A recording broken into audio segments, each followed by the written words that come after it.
sollallohu alayhi vasallam tug'ilgan oylarida masjidlarda mavlud o'qishadi. Ba'zilar uni bor, ba'zilar esa yo'q deyishadi. Shu xususida shayxning fikrlarini bilmoqchi edim. Bu surunkalik, og'riqlik bir masala. Har yili mavlud oyi kelishidan oldin takror yangilanadigan savol, doimiy ravishda tortishib bo'lib turgan holatlardan biri. Ba'zi bir toifalar mavlud yo'q, bu shirk, qilgan ham, o'qigan ham, borgan ham gunohkor bo'ladi deyishi yaqinlarda bu narsa ko'paydi. Ko'pchilik esa ota-bobolarimiz, burungi ulamolarimiz mavlud o'qishgan, mavlud o'qitishgan, o'qitsang nima bo'pti degan gaplarni ko'paytirishadi. Lekin bu avvalgilar qilgan yoki qilmagani uchun bo'ladigan bir narsa emas, balki bunda ilmiy bir javob kerak. Ana o'sha ilmiy javobni qo'ldan kelganicha bir necha yildan beri aytib kelinyapti, lekin hammaga yetib borishi qiyin. Ayniqsa bir tushunarli tarzda dars qilib o'tilmagandan keyin, kitob qilib yozilmagandan keyin bu narsani demak hammaga yetib borishi qiyin ekan. Ba'zi birlar bilsa ham yangi, misol uchun o'sib kelayotgan avlodga yana yangitdan o'rgatish kerak ekan. Shuning uchun mana bu savol ham hozir bizga qaratilib turibdi. Ana o'sha ilmiy javobni berishga harakat qilamiz. Albatta eshitganlar uchun takror bo'ladi, eshitmaganlar uchun yangilik bo'ladi. Haqiqatda payg'ambarimiz alayhisolatu vassalomning davrlarida, sahobalarning davrlarida va ulardan keyingi avlodlarning davrlarida mavlud o'qitish degan narsa bo'lmagan. Mavlud o'qitish degan o'zi nima? Bu umuman noto'g'ri bir tushuncha. Ya'niki mavlud o'qitish degan istiloh tushunchasi. Shu gapni, ikki so'zni bir-biriga tarkib qilish tushunchasi noto'g'ri. Mavlud o'zi nima? Buni bilish uchun bir oz, demak, kengroq tafsilotga o'tishimiz kerak. Muhammad Mustafa sallallohu alayhi vasallam Alloh taoloning oxirgi payg'ambari va afzal payg'ambari. Bu haqiqat. Shu bilan birga islom dinida bo'lgan har bir shaxs uchun, har bir erkak, har bir ayol, yosh va qari hamma Muhammad ummatidanman degan kishilar uchun payg'ambarimiz alayhisolatu vassalomning hayotlarini, sifatlarini, siyratlarini yaxshi va puxta o'rganish vojib. Chunki payg'ambar alayhisolatu vassalomni sunnatlarini o'rganmasa, sifatlarini o'rganmasa, siyratlarini o'rganmasa, qanday qilib u kishidan o'rnak oladilar? Qanday qilib u kishidan shariatni qabul qilinadi? Qanday qilib u zotga muhabbat qilinadi? Holbuki bu narsalarning hammasi har bir mo'min, musulmon qilishi lozim va lobud bo'lgan narsalardan bittasi. Alloh subhanahu va taolo Qur'oni Karimda siz bilan biz mo'min musulmonlarni payg'ambarimiz alayhisolatu vassalomdan o'rnak olishga amr qilgan, u zotga itoat qilishga amr qilgan va hokazo bunga o'xshash narsalar nihoyatda ko'p. Bularning hammasi ham o'z-o'zidan bo'lavermaydi. Balki payg'ambarimiz alayhisolatu vassalomning sunnatlari, siyratlari, sifatlari, axloqlari va u kishiga taalluqli har bir ma'lumotni o'ta sinchkovlik bilan yaxshilab o'rganish bilan bo'ladi. Bu ma'noda sahoba-i kiromlar, musulmonlarning birinchi avlodi hammaga o'rnak bo'lgan.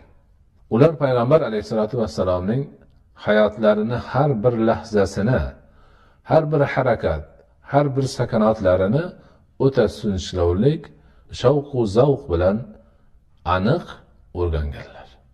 Ana shundan hukm chiqarib hayot kechirganlar va u zotning har bir qilgan aytganlaridan o'zlariga o'rnak olganlar. Keyin boshqalarga ham aytib yurganlar.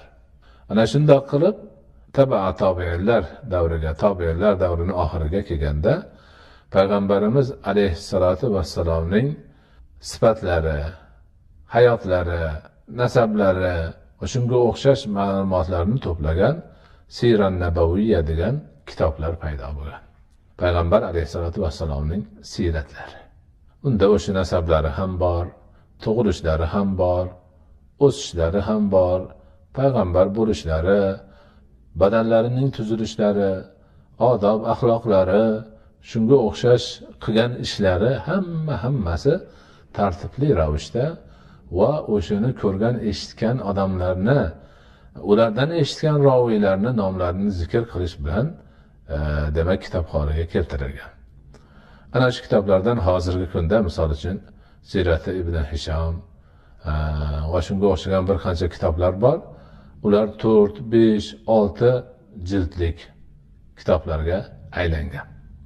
Mo'min musulmonlar o'sha davrda shariatni, Qur'onni o'rganish bilan birga payg'ambarimiz alayhisolatu vassalomning siyratlarini ham o'rganib, undan o'rnak olib yashab borganlar va payg'ambarimiz alayhisolatu vassalomning muhabbatlarini o'rniga qo'yganlar.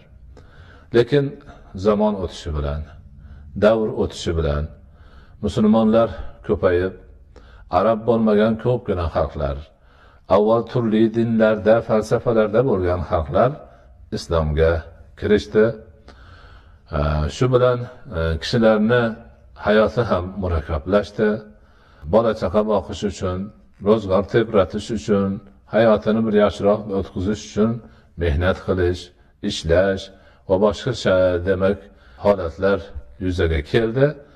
Haligi yuqorida aytib o'tilgan kabi 6 yoki undan oz ko'p mujalladli kitoblarni o'tirib o'qib, o'zlashtirib, undagi ma'lumotni o'ziga singdirib olish har bir kishiga ham muyassar bo'lmay qoldi.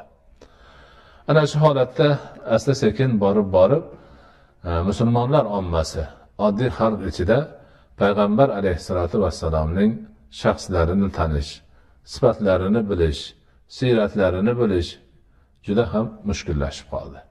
Odamlar borgan sari o'zlarini payg'ambarlari haqidagi ma'lumotlardan yiroqlasha boshladi. Albatta bu afsuslanarli holat ko'pgina ulamolarni, hukamolarni, hokimlarni tashvishga soldi. Ba'zi birlari bunga chora ham izladilar. Ana shu keyingi asrlarga kelib, Iroqda amirlik qilgan Targ'ilbek ismli amirni taklifiga binoan o'sha vaqtning ulamolarining rahbari Abu Shoma rahmatullohi alayhi bir taklif bilan chiqdilar.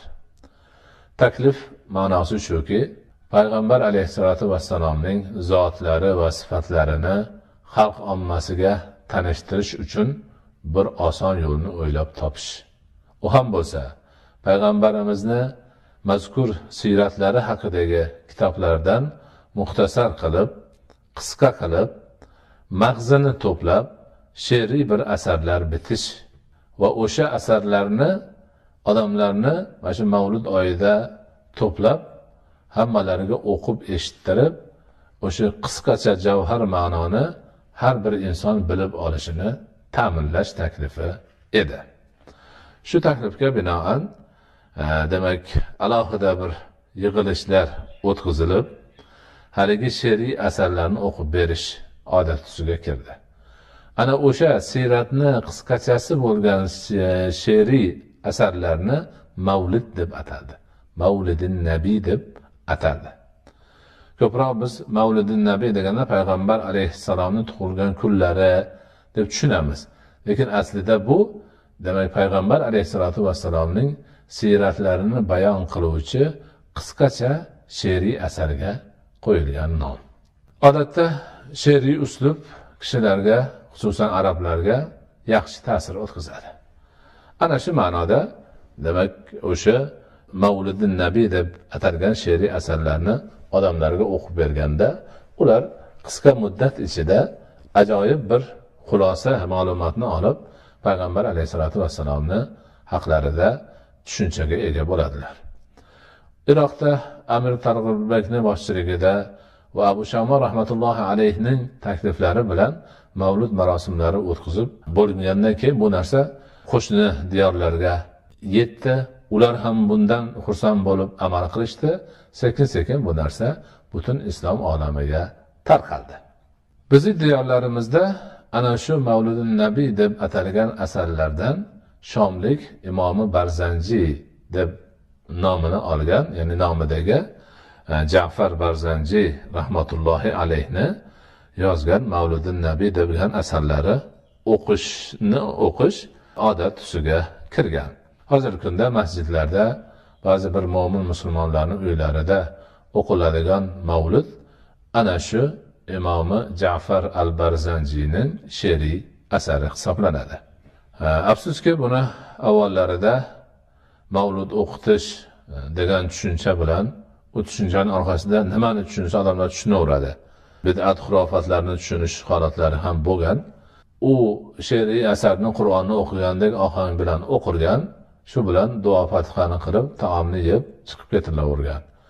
Asosiy maqsad, ya'ni payg'ambarimiz alayhisolatu vassalomni mo'min musulmonlarga tanishish maqsadi faqat shu Mavludun Nabiy degan nom marosim bilan bo'lib qolgan xolos.